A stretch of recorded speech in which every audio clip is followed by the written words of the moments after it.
Pesulap merah mengaku tak peduli disomasi Rara pawang hujan. Pesulap merah Marcel Radival mengaku tak peduli disomasi Rara pawang hujan. Pesulap merah Marcel Radival disomasi lantaran diduga melakukan pencemaran nama baik Rara pawang hujan.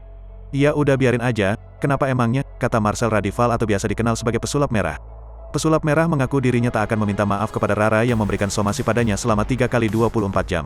Pasalnya Marcel Radival mengatakan bahwa ia tidak menyebutkan nama Rara sama sekali.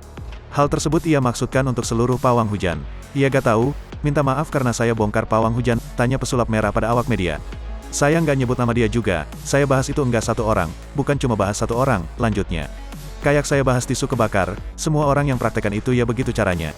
Jadi bukan satu orang lah, aneh banget," tutur Marcel Radival. Sejumlah netizen yang mengetahui hal tersebut pun sontak ikut memberikan komentar.